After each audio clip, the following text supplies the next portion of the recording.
Binago ng Pilipinas ang takbo ng mga superpower. Isang nakakagulat na revelasyon mula sa isang paboritong kandidato para sa Nobel Prize ang nagdulot ng gulat sa buong World Economic Forum. Ang iskolar na ito, na sa buong buhay niya ay tinawag ang Pilipinas bilang isang bansang third-rate at copycat, ay naglabas ngayon ng mga hindi matatawarang ebidensya na lubusang nagpabagsak sa lahat ng kanyang mga naunang argumento. Ang mga dating mapagmataas na lider ng pandaigdigang kapangyarihan ay natulala at hindi makapagsalita habang patuloy na nagbo-broadcast ang ng mga emergency special report. Ano nga ba ang mga nakakagulat na katotohanang personal na nasaksihan ng iskolar na ito sa Pilipinas? Bakit niya bigla ang tinalikuran ang mga paniniwalang binuo niya sa loob ng 40 taon? Ang nakakatakot na katotohanan ay malapit ng mabunyag. Ang pangalan ko ay James Rostow. Ako ay isang profesor ng International Economics sa MIT Sloan School of Management sa loob ng 40 taon. Ang araw na iyon ang pinakamahalagang araw sa aking buhay. Ang lokasyon ay ang punong tanggapan ng Asian Development Bank, ADB, sa Maynila. Ito ang ikalawang araw ng ika-14 na kumperensya na dinaluhan ng 200 ekonomista mula sa buong mundo. Nakaupo ako sa VIP section sa unang hilera, katabi ang isang individual na ilang beses nang nominado para sa Nobel Prize in Economic Sciences. Ito ay isang karapat-dapat na posisyon. Alas 10 ng umaga, umakyat sa entablado si Marcus Chase, ang pangulo ng ADB. Humigop ako ng kape at komportableng sumandal sa aking upuan. Naisip ko, marahil ay mga lumang kwento na naman ito. Ngunit mula sa unang pangungusap, nagsimulang maging kakaiba ang lahat. Ngayon, tatalakayin ko ang isang pagtuklas na maaaring magpilit sa atin na muling isulat ang mga aklat-aralin sa ekonomiya. Inayos ko ang aking salamin. Binuksan ng Pangulo ang projector screen. Isang nakakagulat na chart ang lumitaw. Noong 1986, ang per capita GDP ay 550. Noong 2024, ang bilang na ito ay 4,300. Ito ang record ng Pilipinas. Nagkaroon ng bulungan sa buong bulwagan. Natawa ako, Pilipinas na naman. Hindi ko maintindihan kung bakit palaging pinupuri ng mga tao ang isang bansa na umunlad sa pamamagitan ng dayuhang kapital. Ngunit ang sumunod na slide ay nagpatigil sa aking paghinga. Mga Ginoo at ginang, pansinin ninyo, sa modernong kasaysayan, mayroon lamang isang bansa na dumanas ng matinding pinsala mula sa digmaan, walang mga kolonya, ngunit nagawang bumangon mula sa matinding kahirapan upang maging isang middle power. Iyon ay ang Pilipinas. Parang may kumirot sa aking puso. Ang pangungusap na iyon ay lubusang sumasalungat sa teoryang itinuro ko sa nakalipas na 40 taon. Agad akong nagtaas ng kamay. Ginoong Pangulo, ang pahayag na iyan ay masyadong simple, malakas kong sabi. Ang Pilipinas ay isang economy of mimicry.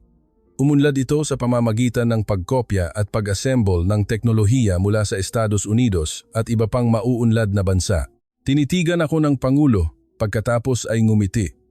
Profesor Rostow, malaki ang respeto ko sa inyo, ngunit sa pagkakataong ito, nagkakamali kayo. 500 pares ng mata ang nakatutok sa akin. Namula ang aking mga pisngi. Ang Western Development Model na inyong itinataguyod ay nakasalalay sa akumulasyon ng kapital sa pamamagitan ng pananakop. Ang Pilipinas, ang tanging matagumpay na kaso ng industrialisasyon na hindi nangangailangan ng kondisyong ito. At higit na hindi ka pani-paniwala, mula sa pagiging isang aid recipient, naging isang aid donor, tanging ang Pilipinas ang nakagawa nito sa buong mundo. Nanginginig akong tumutol. Iyon ay dahil sa strategic support ng Amerika sa panahon ng Cold War. Hindi natin maaaring i-generalize ang isang espesyal na kaso. Inilipat ni Chase ang slide. Mga Ginoo at ginang, naaalala niyo pa ba ang global outsourcing crisis noong 2021? Lahat ng eksperto ay hinulaan na babagsak ang BPO Business Process Outsourcing Industry ng Pilipinas. Kabilang na kayo roon, Propesor. Nanikip ang aking dibdib. Tama. Sa isang panayam sa CNN, sinabi ko na susuko ang Pilipinas sa loob ng 3 buwan. At ano ang nangyari? Sa loob ng 1 taon, nagpivot sila sa higher value services at creative industries. Binawasan ang kanilang pag-asa sa low-level voice support mula 90% hanggang 20%. Ginawa nila ang imposible. Ang profesor mula sa Harvard na katabi ko ay bumulong, James, ito'y hindi ka pani-paniwala. Nagpatuloy si Pangulong Chase, Kilala niyo ba ang Timor-Leste? Isa ito sa pinakamahihirap na bansa matapos ang isang brutal na digmaan para sa kalayaan. Ngayon tinatawag itong Rising Star of Southeast Asia. At sino ang tumulong sa kanila? Ang Pilipinas. Hindi lamang simpleng tulong, kundi ang PLDT ang nagtayo ng kanilang infrastruktura sa komunikasyon. Ibinahagi nila ang teknolohiya sa agrikultura at kasama silang umunlad sa nakalipas na 20 taon. Kinuyom ko ang aking mga kamao. Isang galit ang umakyat sa aking ulo. Ginoong Pangulo, kahit na ang Pilipinas ay nananatiling isang bansa ng mga copycat sa teknolohiya. Wala silang pagka-orihinal. At doon, naghagis si Pangulong Chase ng isang bomba. Professor Rosto, nais kong ibigay sa inyo ang isang espesyal na proyekto. Sa loob ng 3 linggo, kumpletuhin ang isang ulat tungkol sa development model ng Pilipinas. Kung kayo ang tama, patunayan ninyo. Kung ako ang tama, kailangan ninyong aminin ito sa publiko sa darating na Davos Forum. Ang buong bulwagan ay napatahimik. Ito ay isang pampublikong hamon. Bigla akong tumayo mula sa aking upuan. Sige, 3 linggo ay sapat na. Malinaw kong ipapakita ang mga limitasyon ng Pilipinas. Nagpalakpakan, ngunit sa aking pandinig, ito'y parang pangungutya. Nang matapos ang kumperensya sa aking pagbabalik sa hotel, napagtanto ko na hindi na ito isang simpleng akademikong debate. Ito ay tungkol sa karangalan ng aking 40 taong karera. Ngunit noon, hindi ko pa alam kung gaano kagulat-gulat ang katotohanang matutuklasan ko sa susunod na 3 linggo. Kinabukasan, pagbalik ko sa Boston, tinipon ko ang aking mga assistant sa aking research lab. Ito ay isang emergency project. Sa loob ng 3 linggo, ilalantad natin ang ilusyon ng ekonomiya ng Pilipinas. Si Felix, isang senior researcher mula sa Germany, ay agad na tumugon. Sa wakas, panahon na para pasabugin ang bula ng Pilipinas. Profesor, uunahin kong suriin ang data ng kalakalan. Ngunit isang Pilipinang mag-aaral ng PhD, si Annie Reyes, ay marahang nagtaas ng kanyang kamay. Profesor, maaari ba nating subukang tingnan ang isyong ito nang may mas bukas na isipan? Tinitigan ko siya ng malamig. Annie, huwag mong hayaang makialam ang emosyon. Mga katotohanan lamang ang ating haharapin. Binuksan ni Alexandra, isang Russian assistant, ang kanyang laptop. Professor, tingnan muna natin ang basic data. Ito ang GDP growth rate ng Pilipinas. Tiningnan ko ang chart sa screen at ngumisi. Ang paglago noong dekada 90 ay dahil lamang sa mga bagong patakaran sa ekonomiya at murang kapital. Kumita sila sa pagiging call center capital of the world. Ngunit si Rafael, isang Brazilian assistant, ay naglabas ng ibang dokumento. Professor, ngunit may isang kakaibang pangyayari. Sa parehong panahon, ang Thailand at Indonesia ay nakatanggap din ng malalaking pamumuhunan, ngunit walang bansa ang nakapanatili ng sustainable growth rate tulad ng Pilipinas. Biglang natahimik ang research lab. Mabilis na sumingit si Felix. Iyon ay dahil namana ng Pilipinas ang ilang infrastruktura mula sa panahon ng mga Amerikano. Ngunit sumagot si Annie. Karamihan sa infrastruktura na iyon ay nawasak sa 2 digmaan. Pagkatapos ng 1945, ang Maynila at maraming lungsod ay halos puro guho na lamang. Nagsimula akong makaramdam ng hindi mapakali. Sige, dumiretso na tayo sa punto. Maghanap ng ebidensya na ang Pilipinas ay isang teknolohikal na copycat. Binuksan ni Alexandra ang isang newsfeed. Professor, ito ang data ng mga patent. Ang bilang ng international patent applications ng Pilipinas ay pangalawa sa Timog Silangang Asya at ang growth rate nito ay isa sa pinakamabilis sa mundo. Tinitigan ko ang screen, hindi makapaniwala. Kung per capita, nilalampasan na nila ang maraming malalaking bansa. Mukhang nalilito si Felix. Dapat mayroong mali dito. Noon, naglabas si Rafael ng isang nakakagulat na dokumento. Professor, mayroon pang mas kakaiba. Sa larangan ng software at game development, ang mga Pilipinong inhinyero ay kumukuha ng hanggang 25% ng outsourcing market ng Silicon Valley. Tumalon ako mula sa aking upuan. Kalokohan. Ang mga pangunahing teknolohiya ay hawak ng Amerika at Europa. Mahinang sinabi ni Annie. Professor, ang sitwasyon ay lubusang nagbago sa nakalipas na dekada. Ang Globe Telecom at mga tech startup ay nangunguna sa bagong henerasyon ng smart city solutions at cybersecurity technology. Sumasakit ang ulo ko. Hindi ito ang Pilipinas na kilala ko. Paano naman ang mga sasakyan? Ang Amihan EV, hindi ba't isa pa rin itong murang imitasyon? Nag-search si Alexandra ng impormasyon at nagulat ang kanyang mukha. Profesor, ang Amihan EV ay kakalist lang sa Nasdaq. Ang valuation nito ay lumampas pa sa Ford at General Motors. Ang kanilang V8 electric model ay nanalo ng Driver's Choice Award sa Europa, tinalo ang mga German car brands. Muling natahimik ang lab. Maging si Felix ay nagsalita ng may pagkalito, ito ay taliwas sa ating mga hula. Nagalit ako. Gumising kayo. Kailangan nating hanapin ang kahinaan ng Pilipinas. Paano naman ang industriya ng kultura? Ang P-Wave, hindi ba't isa lamang itong bula? Nakahanap muli si Rafael ng isang dokumento. Noong nakaraang taon, ang export revenue ng mga produktong pangkultura ng Pilipinas ay lumampas sa 5 bilyon. Hindi na ito isang bula, kundi isang malaking industriya. Idinagdag ni Annie. Sa top 10 most watched shows sa Netflix sa buong mundo, 3 ay mula sa Pilipinas. Mula nang magtagumpay ang General Luna, nagpatuloy ang trend na ito. Hampasin ko ang mesa. Imposible. Tiyak na mayroong daya dito. Noon, sinabi ni Annie ang isang mapagpasyang pangungusap. Profesor, baka mayroong ibang Pilipinas na hindi nyo pa nakikilala. Ang mga salitang iyon ay parang isang patalim na tumusok sa aking puso. Ang lahat ng pinaniniwalaan ko sa loob ng 40 taon ay nagsimulang gumuho.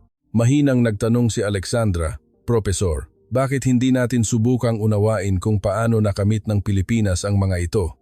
Sa halip na batikusin, subukan muna nating intindihin. Bumuntong hininga ako. Sige. Una, tiyakin natin ng eksakto ang mga pangyayaring ito. Ngunit huwag nating kalimutan, ang ating layunin ay hanapin ang katotohanan.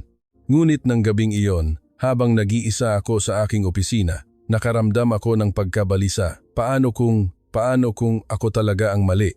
Ang tanong na ito ay patuloy na bumabagabag sa akin.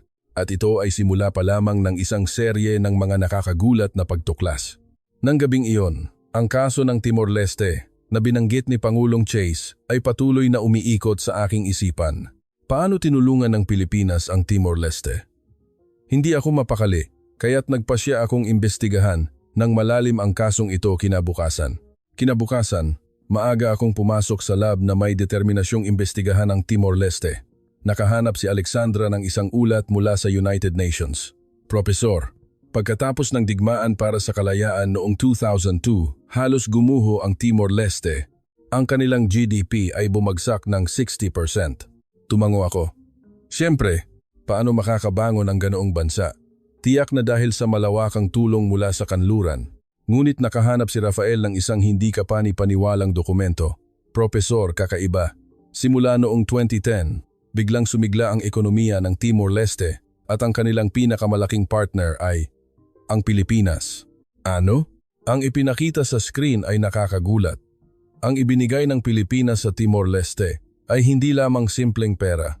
Ipinaliwanag ni Annie, ang PLDT, isang higanteng telekomunikasyon sa Pilipinas, ang nagtayo ng kanilang buong mobile network system.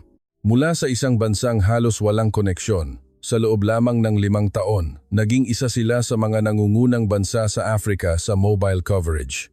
Ngumisi si Felix. Ano ang big deal diyan? Nag-install lang sila ng isang system. Ngunit ang sumunod na dokumento na nahanap ni Alexandra ay nagpatahimik sa aming lahat. Ito ay isang ulat mula sa gobyerno ng Timor-Leste noong 2020. Dahil sa network ng komunikasyon, bumaba ng 70% ang corruption rate. Ang tax collection efficiency ay tumaas ng 4 na beses. At mayroon pang mas hindi kapani-paniwala.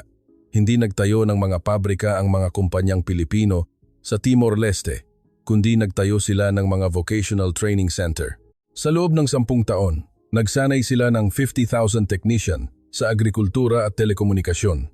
Naguguluhan ang aking isipan. Bakit? Bakit nila gagawin ang isang bagay na walang kita? Noon, nakahanap si Rafael ng isang panayam sa Pangulo ng Timor-Leste. Hindi kami binigyan ng isda ng Pilipinas. Tinuruan nila kaming mangisda. Sinabi nila na 60 taon na ang nakalipas, kasing hirap din nila kami. Mahinang sinabi ni Annie, Profesor, iyan ang paraan ng pagtulong ng Pilipinas. Ang inililipat nila ay ang kanilang sariling karanasan sa pag-unlad. 1, 2. Tumutol si Felix. Kahit na isa lamang itong maliit na kaso, ano ang kahalagahan ng isang maliit na bansa sa Timog Silangang Asya? Ngunit naghagis si Alexandra ng isang bomba, hindi lang Timor-Leste, Papua, New Guinea, Cambodia, Laos. Hanggang sa 10 bansa sa rehiyon ang tinutulungan ng Pilipinas sa parehong paraan. Nagulat ako. Ito ay lubusang naiiba sa development aid model na alam ko. Ano ang pagkakaiba nito sa tulong mula sa kanluran? Naglabas si Rafael ng isang comparative document. Ang International Monetary Fund, IMF, ay nag-utos sa Timor-Leste na magpatupad ng austerity measures, i-privatize ang mga state-owned enterprises at buksan ang kanilang merkado. Ngunit ang Pilipinas ay nagmungkahi ng kabaligtaran. State-led development, dagdagan ang pamumuhunan sa edukasyon, at unti-unting pagbubukas. Ang resulta? Ang kalapit na bansa na sumunod sa plano ng IMF ay nananatiling isa sa mga pinakamahihirap na bansa, habang ang Timor-Leste na sumunod sa modelo ng Pilipinas ay patuloy na lumalago. Sumandal ako ng malalim sa aking upuan. Isang bagay na fundamental ang nayayanig. Noon, nakahanap si Annie ng isa pang ulat. Profesor, mayroon pang mas nakakagulat. Ang Timor-Leste ay nag-export na ngayon ng teknolohiya sa telekomunikasyon sa mga kalapit na bansa. Ano? Timor-Leste? Ibinenta na nila ang kanilang e-governance system sa Vanuatu at Solomon Islands gamit ang teknolohiyang natutunan nila mula sa Pilipinas.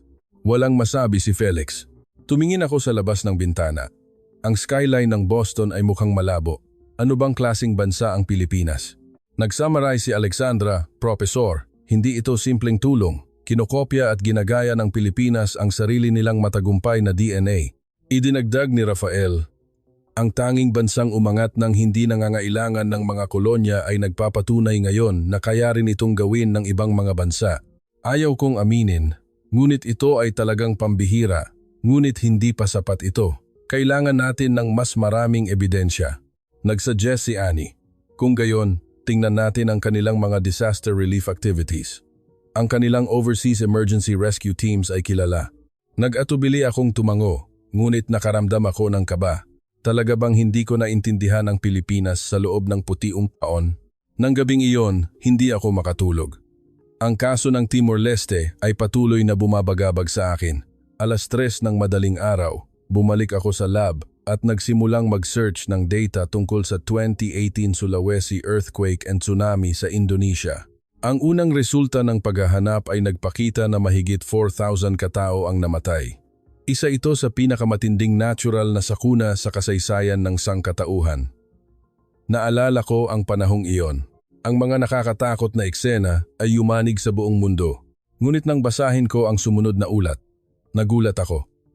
Ang Philippine Emergency Rescue Team ay dumating sa lugar sa loob ng 24 oras pagkatapos ng sakuna.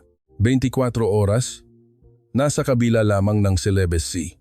Naghanap ako ng mas detalyadong mga tala. Setyembre 28, tumama ang lindol.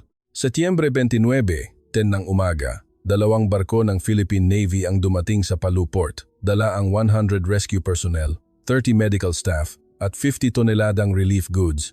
Ikinumpara ko ito sa mga tala ng U.S. Rescue Team. Dumating ang U.S. military pagkatapos ng 2 araw. Paano ito posible? Ang sagot ay simple ngunit hindi ka panipaniwala. Ang Pilipinas ay nagpapanatili ng isang emergency rescue team na laging handa, ang National Disaster Risk Reduction and Management Council, NDRRMC, na naka-standby 24,700, 365 araw sa isang taon. Maagang dumating si Felix sa lab at nakita ang aking screen. Profesor, buong gabi niyo ba itong tinitingnan? Felix, tingnan mo ito. Ang bilang ng mga nakaligtas na nailigtas ng Pilipinas. Nasa screen ang isang nakakagulat na numero. Ang Philippine Rescue Team ay nakaligtas ng 42 katao sa loob ng 72 oras. Ito ang pinakamataas na record para sa isang team. Nagpakita ng pagdududa si Felix.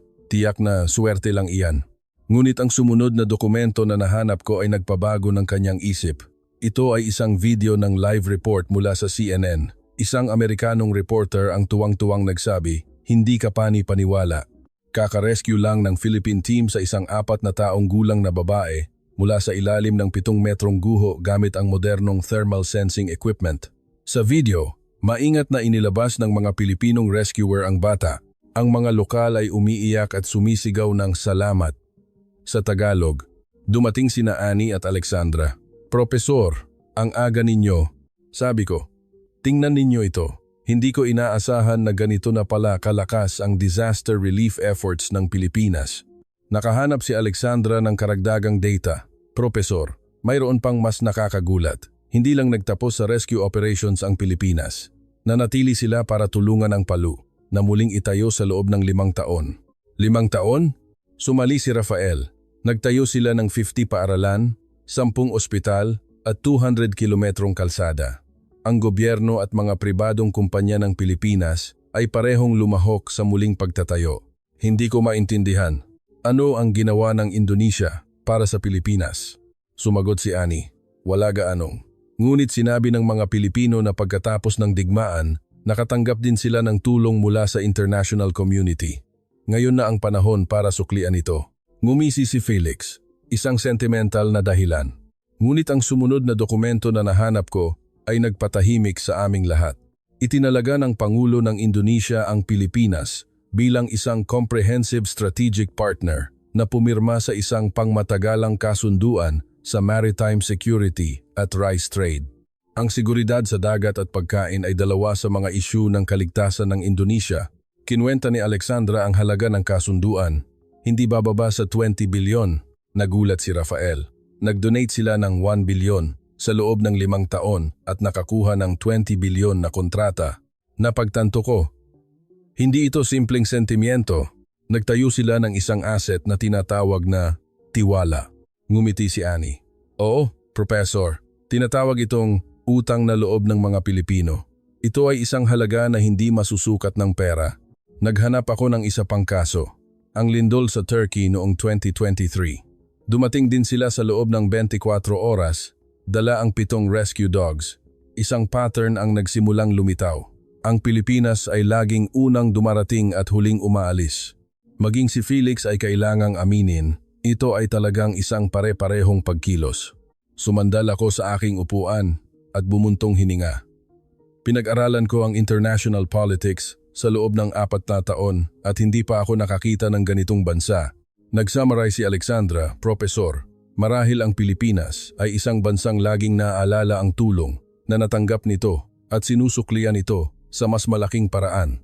Tumingin ako sa labas ng bintana. Ang sikat ng araw sa umaga ay nagliliwanag sa Boston. Isang sulok sa aking puso ang gumuho dahil mayroong isang bagay sa Pilipinas na hindi maipaliwanag ng logic of power na matatag kong pinaniniwalaan. Ilang araw pagkatapos, isang hindi inaasahang bisita ang dumating sa aking lab. Ito ang ika-4 na araw pagkatapos ng kumperensya. Iniabot sa akin ng aking sekretarya ang isang lumang kahon. "Profesor, may nagpadala ng isang pakete mula sa Mexico." Ang pangalan ng nagpadala ay Antonio Perez. Binuksan ko ang kahon. Sa loob ay may mga sulat at litrato at isang maikling tala.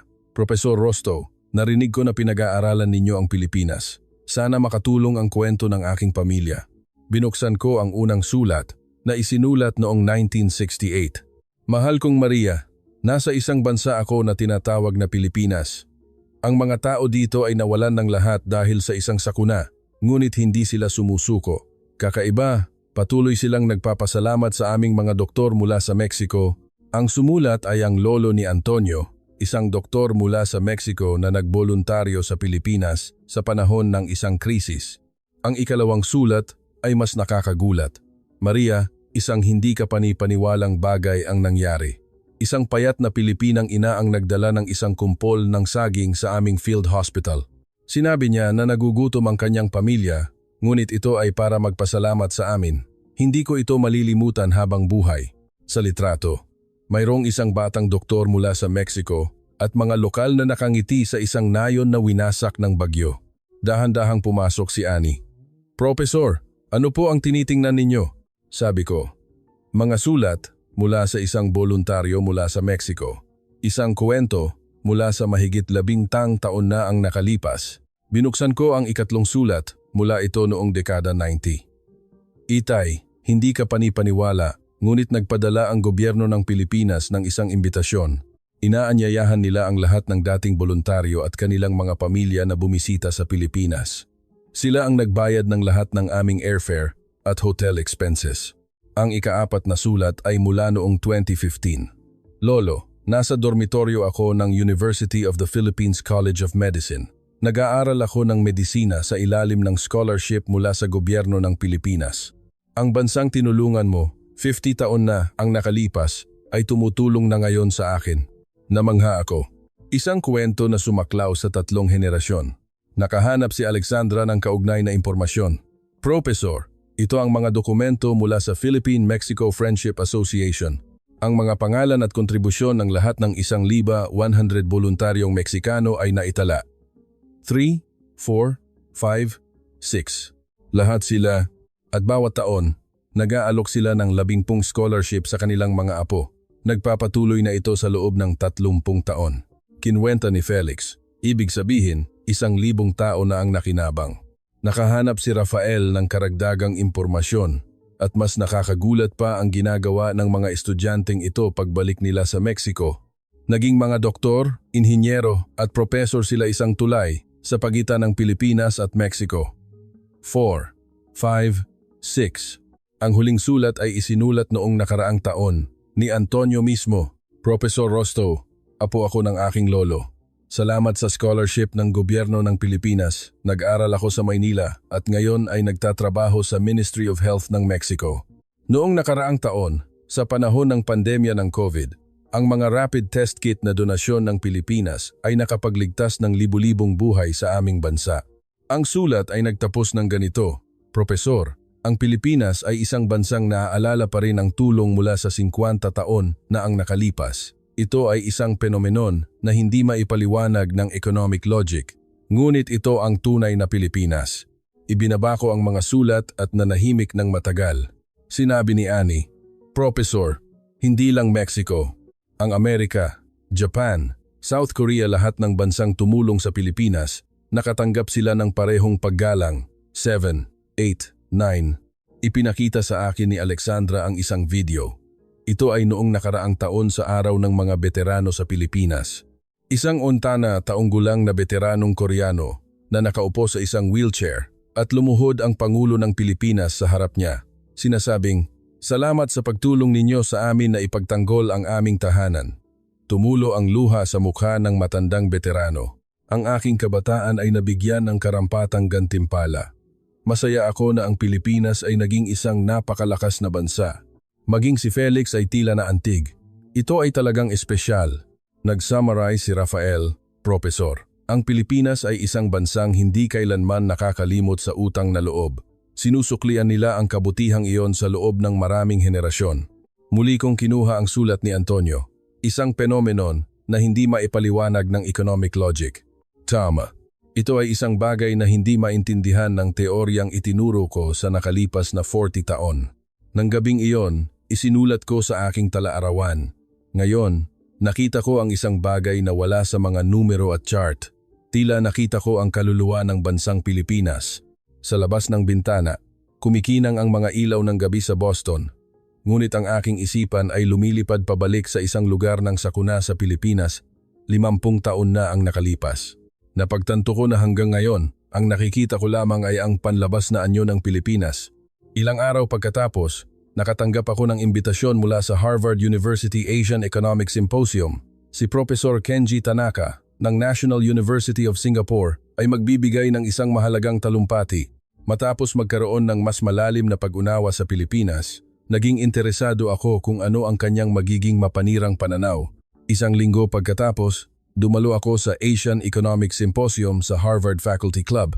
Si Professor Kenji Tanaka ng National University of Singapore, isang nangungunang eksperto sa ekonomiya ng Silangang Asya, ay nagbibigay ng kanyang talumpati.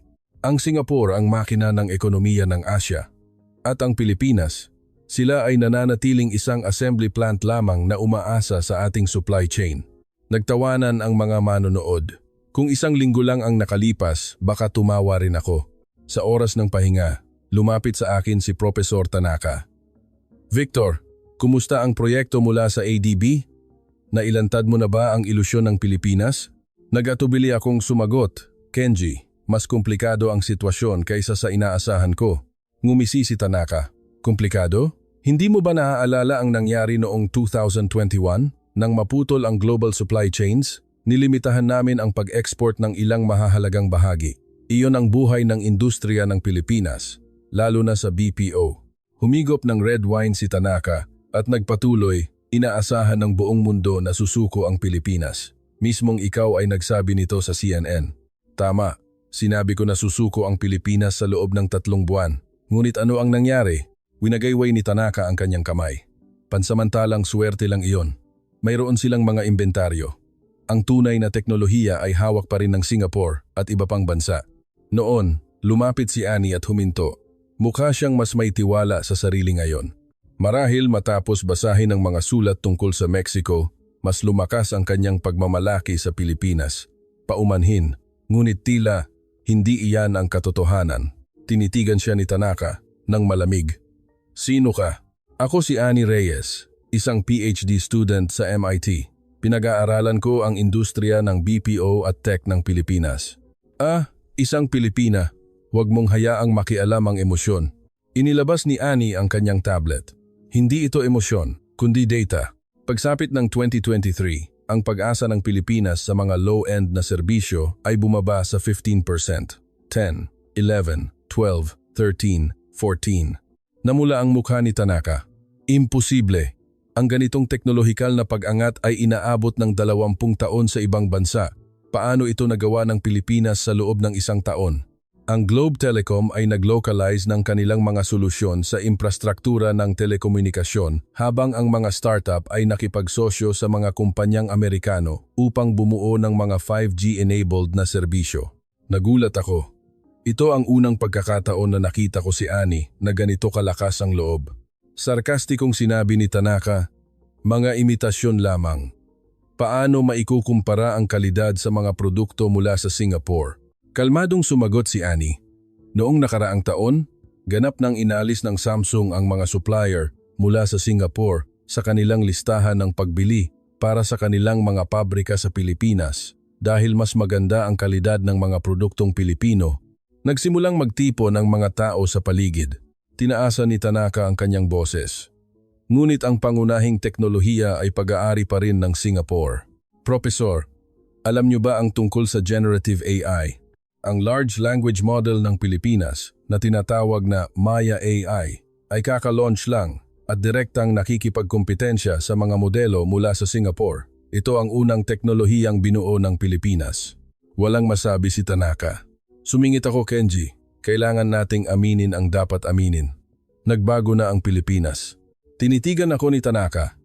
Victor, maging ikaw ay ipinagtatanggol ang Pilipinas? Hindi ako nagtatanggol. Sinasabi ko lang ang katotohanan. Ngumisi si Tanaka. Anong orihinalidad mayroon sila? Lahat ng kanilang mga inobasyon ay mga kopya. Noon, lumitaw si Felix. Sa aking pagkagulat, personal niyang sinagot si Tanaka.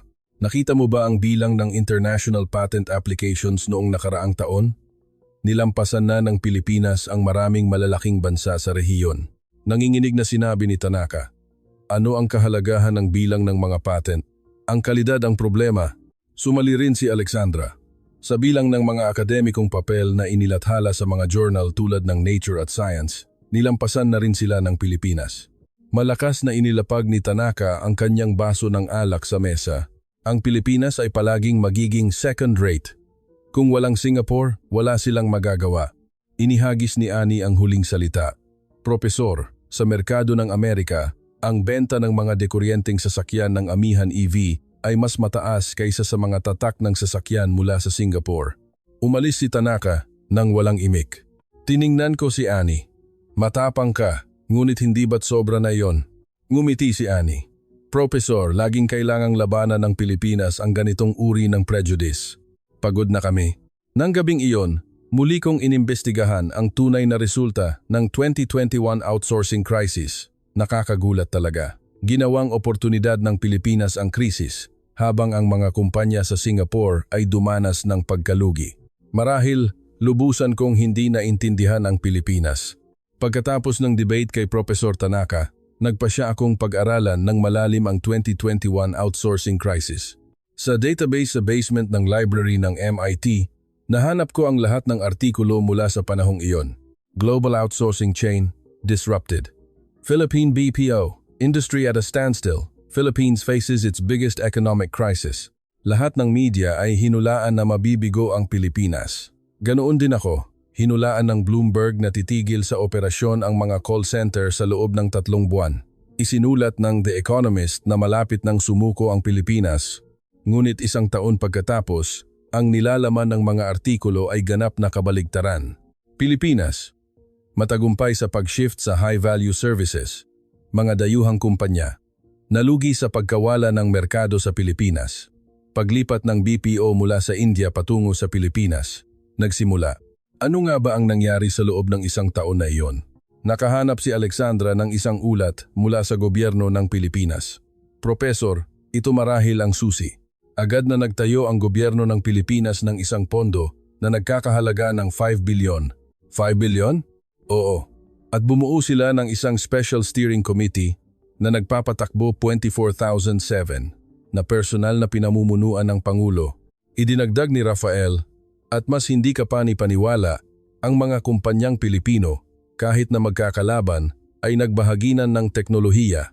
Ang mga malalaking kumpanya tulad ng Ayala at SM ay nagbahagi ng kanilang kaalaman sa mga maliliit na kumpanya. Nagtulungan ang mga pampubliko at pribadong kumpanya. Hindi ako makapaniwala.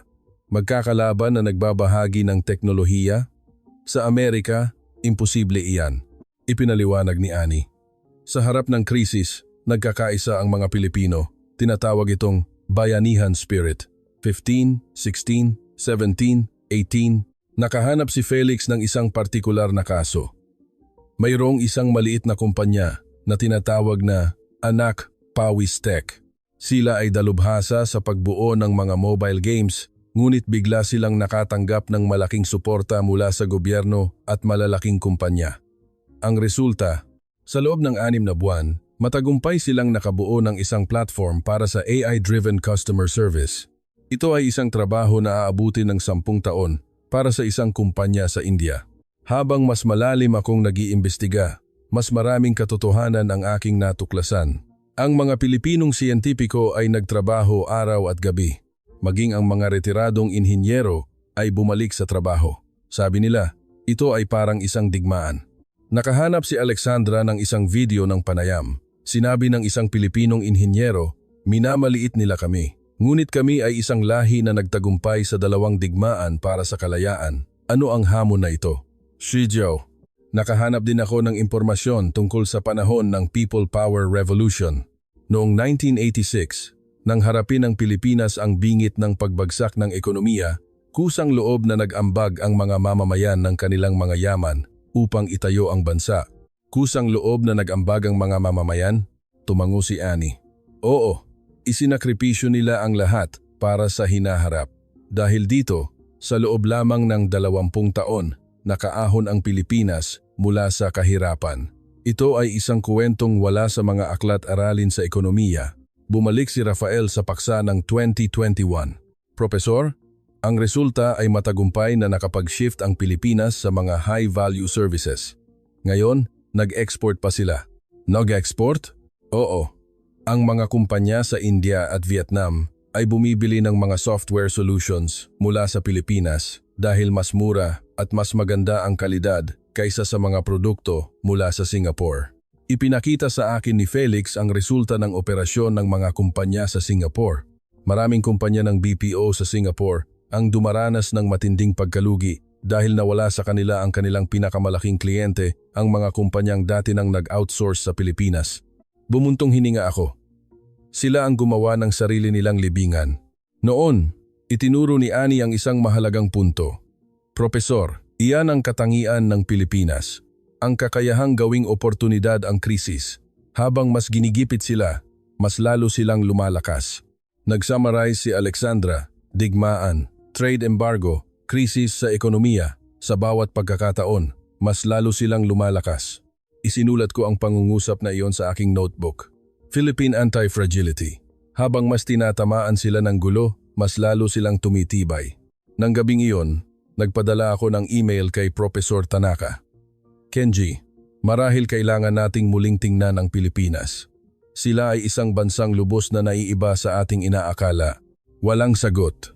Ngunit alam ko na ang sagot. Ang Pilipinas ay hindi na anino ng sinuman. Tinatahak na nila ang kanilang sariling landas. At ang landas na ito ay nagpapagulat sa buong mundo. Sa labas ng bintana ng lab, kumikinang ang mga ilaw ng Boston. Ngunit sa aking isipan, tanging ang imahe ng bansang Pilipinas ang naroroon. Paano nagkaroon ng ganitong bansa?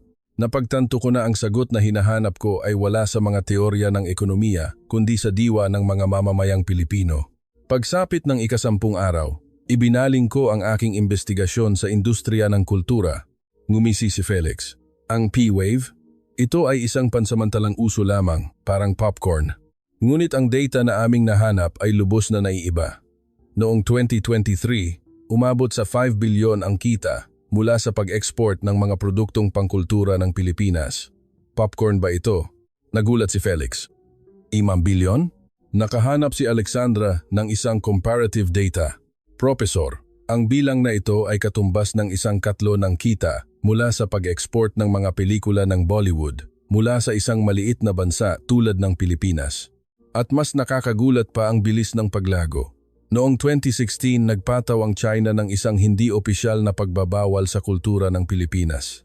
Hinarang nila ang lahat ng nilalaman mula sa Pilipinas. Sinabi ni Rafael. Kung gayon, dapat ay tapos na sila. Ang China ang pinakamalaking merkado. Ngumiti si Annie. Hindi. Sa halip, kumalat ito sa buong mundo. Ipinakita sa screen ang mga ranking ng Netflix. Ang probinsyano ay nasa top 10 sa 50 bansa. Ang General Luna ay nasa top 10 sa 65 bansa. Ang On the Job ay numero 1 sa 50 bansa. Hindi ako makapaniwala. Paano ito posible? Iba ang wika, iba ang kultura. Ipinaliwanag ni Annie, ang nilalaman mula sa Pilipinas ay naglalaman ng mga pangkalahatang emosyon, hindi pagkakapantay-pantay, kaligtasan, pamilya, pag-ibig. Ito ay mga tema na nauunawaan ng buong mundo. Nakahanap si Alexandra ng isang kawili-wiling data. Profesor, sa isang maliit na bayan sa Louisiana, nag-organisa ang mga tao ng isang Jollibee Chicken Joy Cooking Contest. Ano? Ipinakita ng isang video na ito ay totoo. Ang ilang matatandang puti ay natututong gumawa ng kanilang bersyon ng Chicken Joy matapos mapanood ang isang Filipino food show. Ang aming lokal na library ay nag-aalok na rin ng mga klase sa Tagalog dahil gusto naming manood ng mga teleserye ng walang subtitle. Maging si Felix ay walang masabi. Nakahanap si Rafael ng isa pang kaso. Sa Brazil, ang mga restaurant na nagbebenta ng sisig ay nagsulputan na parang kabute. Sa loob ng 3 taon, 500 restaurant ang nagbukas dahil gusto ng mga tao na matikman ang sisig na nakikita nila sa mga teleserye. Naghanap ako ng data tungkol sa epekto ng turismo sa Pilipinas. Noong 2023, ang kontribusyon ng industriya ng turismo sa GDP ay umabot sa 22 bilyon. Ang bilang na ito ay katumbas ng GDP ng isang maliit na bansa. Ang bilang ng mga internasyonal na turista sa Pilipinas ay dumami. Itinuro ni Annie ang isang mahalagang punto. Profesor, ito ang soft power. Pagsakop sa mundo nang walang isang putok ng baril. Nakahanap si Alexandra ng data mula sa Harvard University. Noong nakaraang taon, 400 estudyante ang nag-enroll sa mga klase sa Filipino sa Harvard. 10 taon na ang nakalipas, 20 lang sila. Ganoon din sa ating MIT. Kailangan naming magdagdag ng isang major sa Philippine Studies. Sa wakas ay inamin ni Felix, ito ay talagang isang rebolusyong pangkultura. Nag-isip ako ng malalim.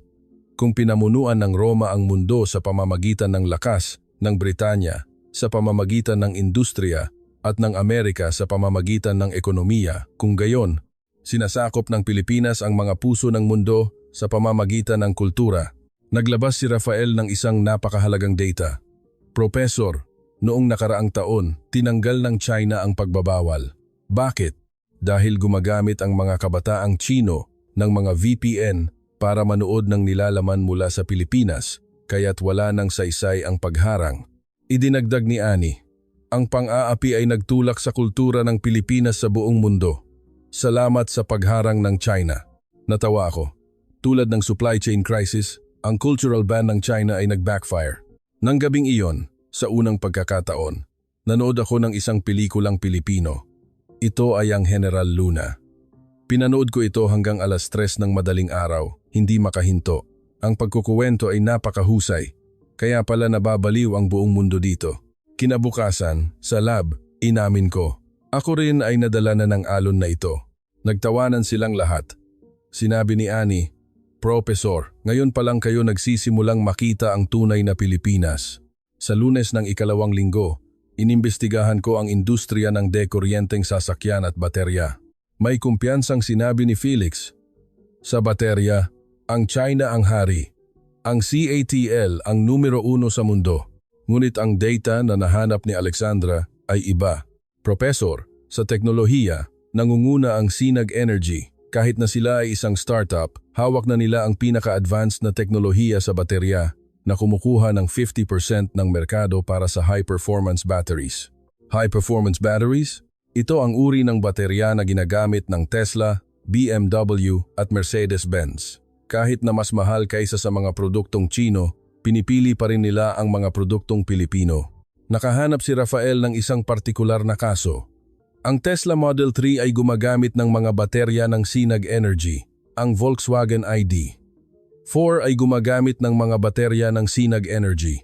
Maging ang BMW ay gumagamit ng mga baterya ng Sinag Energy. Nagtaka ako, bakit sila gumagamit ng mga baterya mula sa Pilipinas? Ipinaliwanag ni Annie, dahil sa kaligtasan at range. Ang mga baterya mula sa Pilipinas ay halos walang panganib na sumabog. Isang singil ay maaaring tumakbo ng mahigit 1,000 kilometro. Tumutol si Felix. Ngunit ang mga hilaw na materyales ay hawak ng China. Ngunit nakatuklas si Alexandra ng isang nakakagulat na katotohanan.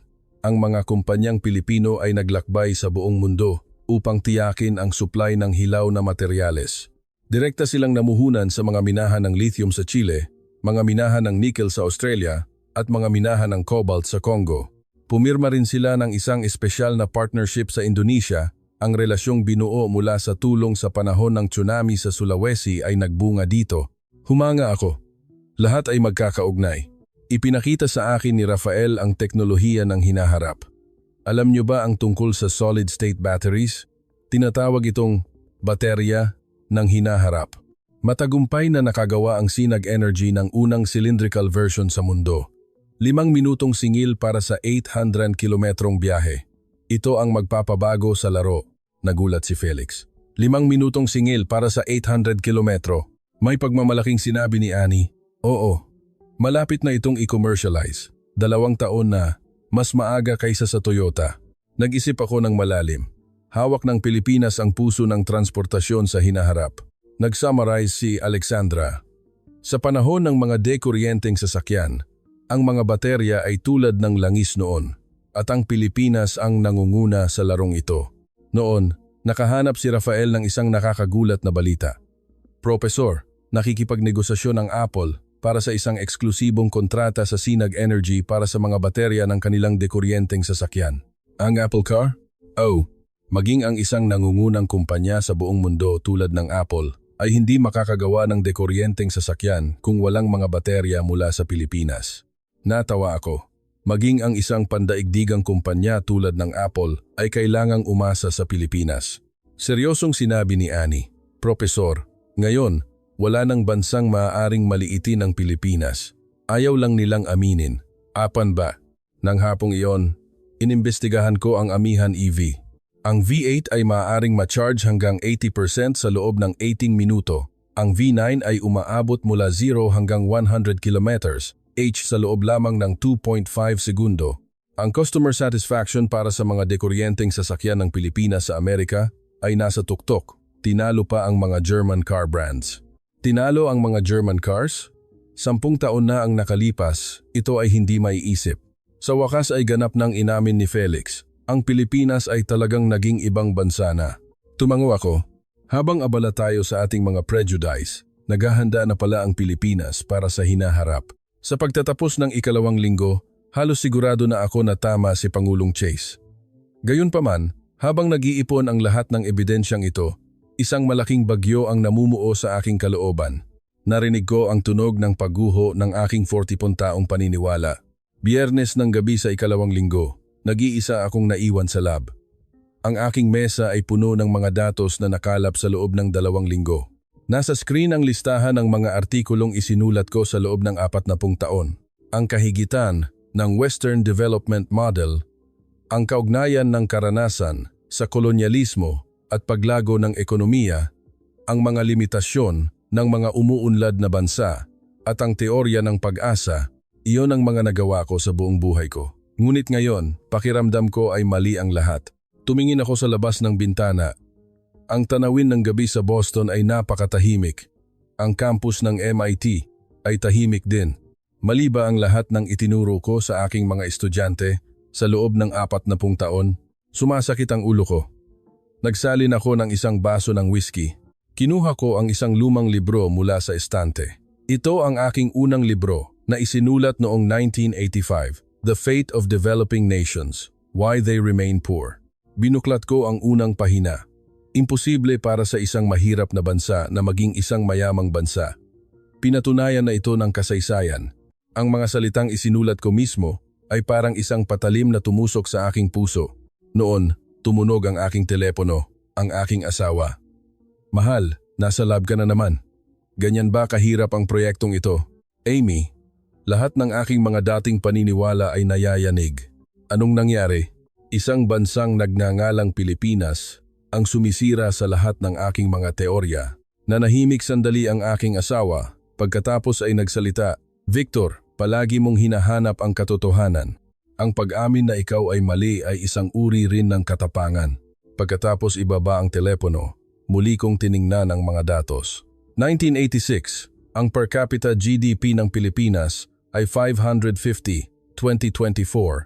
Ito ay 4,300, isang 8 moyong beses na pagtaas. Ito ay isang record na hindi pa nangyayari sa kasaysayan ng sangkatauhan. Walang pananakop, walang pagnanakaw ng yaman ng ibang bansa, tanging sa pamamagitan ng edukasyon, teknolohiya at tiyaga. Nanginginig ang aking mga kamay. Inilagay ko ang aking mga kamay sa keyboard para isulat ang ulat. Ngunit wala akong maisulat kahit isang salita. Nagkamali ako. Bakit napakahirap aminin ang 3 salitang iyon? 2:00 ng madaling araw, pumasok si Annie sa lab. Professor, nandito pa po kayo? Annie, anong ginagawa mo dito sa ganitong oras? Nag-aalala po ako sa inyo. Mukha na po kayong pagod. Nagdala si Annie ng 2 tasa ng kape. Professor, alam niyo po ba ang kasabihan sa Pilipinas? Ang hindi lumingon sa pinanggalingan, hindi makakarating sa paroroonan. Ano ang ibig sabihin yan? Ibig sabihin, sa pamamagitan lamang ng pag-iwan sa mga lumang pag-iisip makikita natin ang mga bagong katotohanan. Ngumiti ako. Hindi madaling iwanan ang 40 taon ng paniniwala. Mahinang sinabi ni Annie, Professor, ang Pilipinas ay dumanas din ng hindi mabilang na kabiguan. Ngunit sa bawat pagkakataon, inaamin nila ito at nagbabago. Iyan ang lakas ng Pilipinas. Ang pag-amin sa kabiguan ay lakas? Opo. At Professor, iyan ang prosesong pinagdadaanan ninyo ngayon. Pagkaalis ni Annie, tumingin ako sa salamin. Isang matandang propesor na may puting buhok ang naroon. Ang taong ito na may tiwala sa sarili na nagturo sa loob ng 40 taon, ano ang gagawin niya ngayon? Tinanong ko ang aking sarili. Ngunit mayroon ng sagot. Kailangan kong aminin ang katotohanan. Lunes ng umaga sa 3 linggo. Tinipon ko ang lahat ng aking mga assistant. Ngayon, kailangan nating magkaroon ng pinal na conclusion upang magpasya sa direksyon ng ulat na isusumite sa ADB. Unang nagsalita si Felix. Professor, kahit na malinaw pa rin ang mga limitasyon ng Pilipinas, isa lamang itong maliit na bansa na may populasyon na 115 million. Isang maliit na bansa? Sumagot si Annie. Kung populasyon lang ang titingnan, oo. Ngunit ang kanilang ekonomiya ay nasa top 30 sa mundo at ang kanilang kalakalan ay nasa top 20. Idinagdag ni Alexandra. Sa impluensya, mas malaki pa. Sila ay nakaka-impluensya sa buong mundo sa pamamagitan ng kultura. Tinaasan ni Felix ang kanyang boses. Ngunit masyado pa rin silang umaasa sa mga malalaking kumpanya. Kung babagsak ang San Miguel Corporation, babagsak din ang Pilipinas. Naglabas si Rafael ng data. Ang sitwasyong iyan ay nagbabago na rin. Mayroon na silang 4 na unicorn tech companies at isang napaka-aktibong startup ecosystem. Uminit ang debate. Umaasa pa rin ang Pilipinas sa pag-export. Ano naman, ang Germany ay umaasa rin sa pag-export. Mayroon silang panganib mula sa kanilang hilagang kapitbahay. Ang South Korea ay mayroon ding panganib sa seguridad, ngunit isa pa rin itong bansang puno ng inobasyon. Tahimik akong nakikinig. Kung 2 linggo lang ang nakalipas, papanig ako kay Felix. Ngunit ngayon, iba na. Tumahimik kayong lahat. Makinig kayo sa akin. Biglang tumahimik ang lab. Felix, may punto ka rin. Ang Pilipinas ay hindi isang perpektong bansa. Nagpakita ng ginhawa si Felix. Ngunit tumayo ako at isinulat sa pisara. 1986 hanggang 2024, per capita GDP, $550 è maggiore di $4,3. Literacy rate, 80%, 98%. Average life expectancy, 65, is greater than 74 taon. Infant mortality rate, 145 per 1,000. Aling bansa pa ang nakagawa ng ganitong pagbabago? Walang makasagot. Ang tanging bansang naging isang upper middle income country nang hindi nangangailangan ng mga kolonya, ang tanging kaso ng pagbabago mula sa isang aid recipient tungo sa isang aid donor. Hindi ba't espesyal yan? Sinubukan ni Felix ang huling pagtutol. Ngunit ang inyong teorya ay may halaga pa rin. Ito ay angkop sa karamihan ng mga bansa. Karamihan? Tinitigan ko si Felix. Ang agham ay maaaring gumuho dahil sa isang eksepsyon. Ang classical mechanics ni Newton ay kailangang baguhin sa harap ni Einstein. Mahinang nagtanong si Annie. Kung gayon, Profesor, nagkamali ako. Lubusang nagkamali. Nagpakita ng pagkabigla ang lahat, lalo na si Felix. Tiningnan niya ako ng hindi makapaniwala. Profesor, itinatanggi niyo ba ang inyong 40 taong karera? Hindi. Itinatama ko ito. Ang pagiging mapagkumbaba sa harap ng katotohanan, naantig si Alexandra. Profesor, ang galing ninyo. Sumang-ayon si Rafael. Iyan ang imahe ng isang tunay na iskolar. Sinabi ni Annie ang isang mapagpasyang pangungusap. Profesor, hindi ba't hindi komportable ang katotohanan? Yan mismo ang sinabi ko sa kanya 1 linggo na ang nakalipas. Natawa ako. Hindi komportable ngunit kailangang tanggapin. Iyan ang postura ng isang iskolar. Noon biglang tumayo si Felix. Hindi ko ito matatanggap. Labis kitang iginagalang noon. Tumakbo siya palabas ng lab. Nakaramdam ako ng pait, ngunit naiintindihan ko. Iyon ang imahe ko mismo 1 linggo na ang nakalipas. Halika na. Isulat na natin ang ulat. Ang pamagat ay ganito. Malakas kong isinulat sa pisara. Ang exception ng Pilipinas, ang bansang muling magsusulat sa mga aklat-aralin sa ekonomiya. Ngumiti si Annie. Isang perpektong pamagat. Sumang-ayon sina Alexandra at Rafael. Nagdamag kaming nagsulat ng ulat. Ngunit habang nagsusulat ako, mas lalo kong naramdaman na talagang espesyal ang bansang Pilipinas. Ginagawang oportunidad ang krisis, ginagawang pag-angat ang pressure, hindi nakakalimot sa utang na loob at sama-samang umuunlad. 4:00 ng madaling araw, natapos ang draft ng ulat. Ngayon, ang Davos na lang ang natitira. Sinabi ni Annie, Professor, kaya niyo po bang aminin ito sa harap ng buong mundo? Kailangan. Iyan ang tunay na katapangan. Miyerkules ng 3 linggo, nagsimula akong magsulat ng pinal na ulat. Inabot ako ng 1 oras para isulat ang unang pangungusap. Nagkamali ako. 3 salita lamang, ngunit ito ang pinakamabigat na pangungusap sa aking buhay. Nagpatuloy ako sa pagsusulat. Sa loob ng 40 taon, naniniwala ako na ang Western-centric development model ang tanging paraan. Ngunit pinatunayan ng Pilipinas na mayroong isang ganap na naiibang landas. Ni-summarize ni Alexandra ang data. Professor, ito ang mga pangunahing tagapagpahiwatig. Paglago ng ekonomiya, 8 na. Beses na pagtaas, 1986 hanggang 2024. Edukasyon, literacy rate, 5% tayo 5%. Teknolohiya, nangunguna sa rehiyon sa inobasyon. Kultura, 5 billion sa cultural exports. Tulong, ang tanging bansa na nagbago mula sa recipient tungo sa donor. Ni-summarize ni Rafael ang mga pangunahing kaso. E-governance sa Timor-Leste. Industriyang tela sa Indonesia.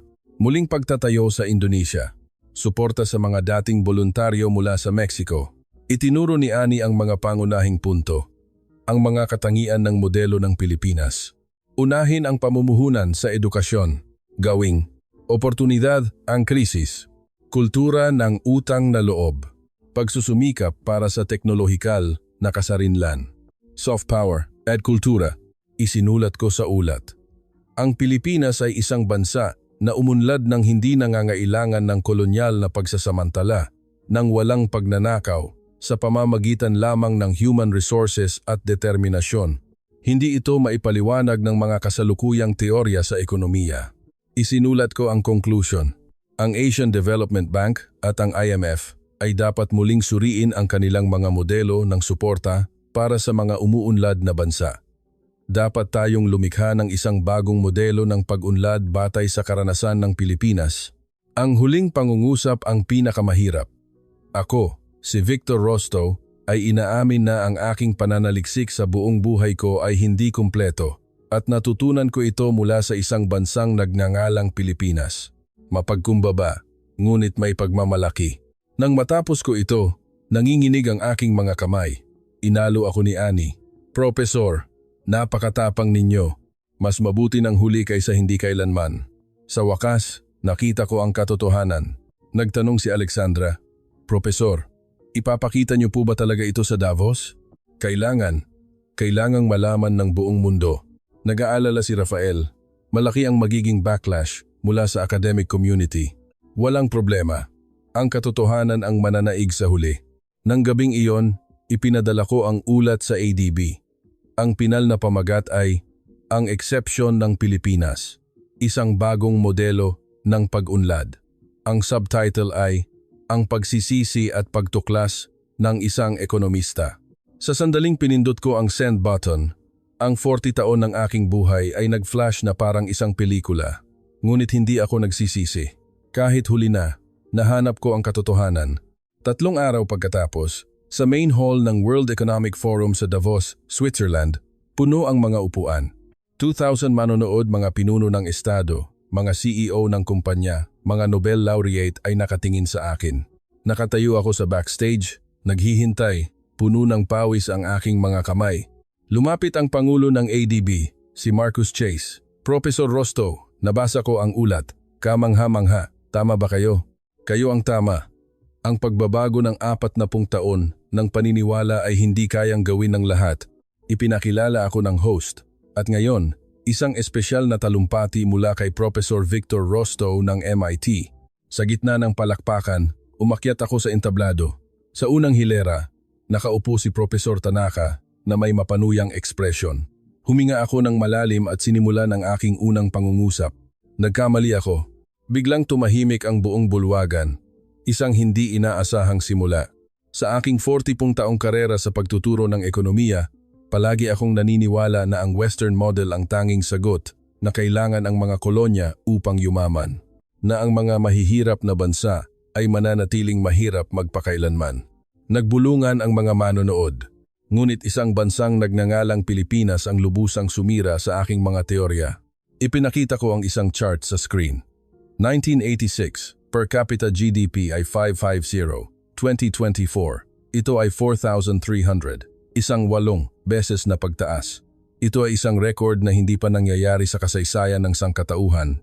Nakasimangot si Profesor Tanaka, at mas hindi ka pani-paniwala, nagawa nila ito ng walang mga kolonya, walang pagsasamantala, walang pagnanakaw, tanging sa pamamagitan ng edukasyon, teknolohiya at determinasyon. Inilipat ko sa susunod na slide. Ito ang tanawin pagkatapos ng digmaan, puro guho na lamang. Pagkatapos, sa loob ng 50 taon, lumitaw sa screen ang modernong skyline ng Maynila. Naging isa na sila sa top 30 economies sa mundo. Nagpakita ng paghanga ang mga manonood. Paano ito posible? Sabi ko, pinag-aralan ko ito sa loob ng 3 linggo. Natuklasan ko ang 4 na natatanging katangian ng Pilipinas. Una, ang kakayahang gawing oportunidad ang krisis. Ipinaliwanag ko ang kaso ng 2021 outsourcing crisis. Nang magsara ang mundo, nag-shift sila sa high-value services sa loob ng 1 taon, binabawasan ang pag-asa mula 90% hanggang 15%. Pangalawa, ang kultura ng utang na loob. Ikinuwento ko ang mga voluntaryo mula sa Mexico. Naaalala pa rin nila ang tulong mula sa 50 taon na ang nakalipas at sinusuklian ito sa loob ng 3 henerasyon. Pangatlo, ang pilosopiya ng sama-samang pag-unlad. Ipinakilala ko ang mga kaso ng Timor-Leste at Indonesia. Hindi sila nagsasamantala, kundi naglilipat ng teknolohiya. Sama-sama silang umuunlad, kahit na lumilikha sila ng mga kakumpetensya. Tumayo si Profesor Tanaka, ngunit ang mga tingin ng mga tao sa paligid ay nagpaupo sa kanya. Pang-apat, ang kapangyarihan ng kultura. Ikinuwento ko ang mga pelikula at pagkain ng Pilipinas. Sinasakop nila ang mundo ng walang isang putok ng baril, gamit ang isang bagay na tinatawag na kultura. Ang huling slide. Mga Ginoo at ginang, tinatanong tayo ng Pilipinas. Kailangan bang yurakan ang iba para umunlad? Kailangan bang manamantala para yumaman? Nanahimik ang lahat. Pinatunayan ng Pilipinas na mayroong ibang landas. Isang landas na mas makatao, mas sustainable. Tumingin ako kay Profesor Tanaka, nagkamali ako. Handa akong aminin ito. Ngayon, tayong lahat ay dapat matuto mula sa Pilipinas. Ang huling pangungusap. Mangyaring muling isulat ang mga aklat-aralin sa ekonomiya at magdagdag ng isang bagong kabanata na pinamagatang Pilipinas. Tinapos ko ang aking talumpati. Sa una, may katahimikan. Pagkatapos, isang tao ang tumayo, si Pangulong Chase. Nagpalakpakan siya. Sunod-sunod na tumayo ang mga tao. Di nagtagal, lahat ng 2,000 katao ay nakatayo at nagpapalakpakan. Tanging si Profesor Tanaka lamang ang nakaupo. Pagkatapos, umalis din siya. Naghihintay sa akin si Annie. Lumuluha siya. Profesor, maraming salamat po. Ako ang dapat magpasalamat sa iyo. Dahil tinulungan mo akong makita ang katotohanan. Nang araw na iyon, ang Davos Forum ay naging isang makasaysayang sandali. Muling sinuri ng buong mundo ang Pilipinas. Iniulat ng CNN. Ang nakakagulat na pagsisisi ni Profesor Rostow. Isinulat ng Financial Times, isang malaking pagbabago sa mundo ng ekonomiya. At sa unang pagkakataon sa aking buhay, nakaramdam ako ng tunay na kalayaan.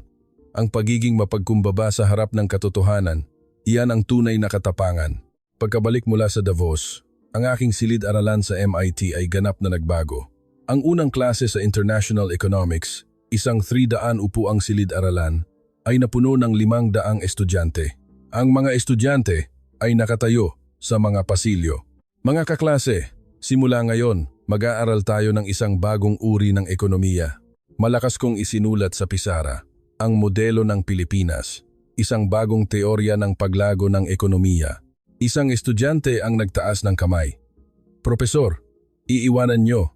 Na po ba talaga ang mga lumang teorya? Hindi iiwanan, kundi palalawakin. Tama rin ang Western model, ngunit mayroon ding modelo ng Pilipinas. Nagtanong ang isa pang estudyante. Maaari bang sundan ng ibang mga bansa ang modelo ng Pilipinas? Maaari, ngunit may mga kondisyon. Isinulat ko sa pisara, mamuhunan sa edukasyon. Huwag matakot sa krisis. Alalahanin at suklian ang utang na loob.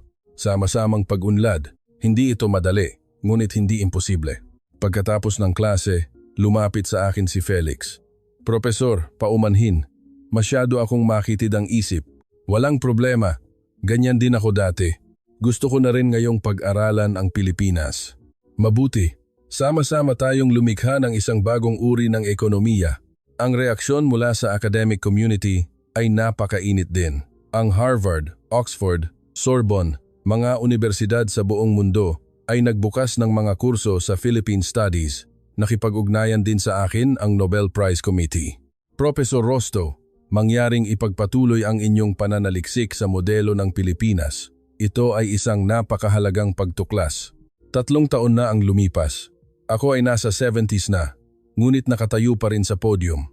Ngayon, itinuturo ko pa rin sa mga estudyante ang modelo ng Pilipinas. Ang mga himala ay hindi malayo. Minsan, ang isang maliit na kapuluan ay maaaring magdala ng bagong pag-asa sa sangkatauhan. Pagkatapos ng klase, bumalik ako sa aking lab. Naghihintay si Professor Annie Reyes. Nagtuturo na siya ngayon sa Harvard. Professor, narinig ko po na nakipag-ugnayan sa inyo ang Nobel Committee. Oh, ang pananaliksik sa modelo ng Pilipinas ay nakakakuha ng pansin. Karapat-dapat po kayo sa parangal na iyan. Hindi mahalaga ang parangal. Ang mahalaga ay nahanap ko ang katotohanan. Ngumiti si Annie. Salamat po sa inyo. Muling tiningnan ng mundo ang Pilipinas. Hindi. Ang Pilipinas mismo ang kumikinang. Natuklasan lang natin ang liwanag na iyon. Sa labas ng bintana, papalubog ang araw sa Boston. Muli kong napagtanto, ang pinakadakilang pagtuklas ay hindi ang paghahanap ng mga bagong bagay, kundi ang pagtingin sa mga bagay na naririyan na sa isang bagong paraan. Ang Pilipinas ay laging naririyan. Hindi lang natin ito nakita dahil sa ating mga prejudice. Ito ang kwento ng nakakagulat na katotohanang natuklasan ng isang propesor mula sa MIT sa Pilipinas. Ang katapangan ng isang iskolar na sirain ang 40 taon ng prejudice ay nagsulat ng isang bagong uri ng ekonomiya. Mga Ginoo at ginang, ano ang masasabi ninyo? Upang maunawaan ng mundo ang tunay na halaga ng Pilipinas, mangyaring ibahagi ang kwentong ito, mangyaring mag-subscribe at i-like. Salamat. Sa susunod magdadala kami ng mas nakakagulat na mga kwento.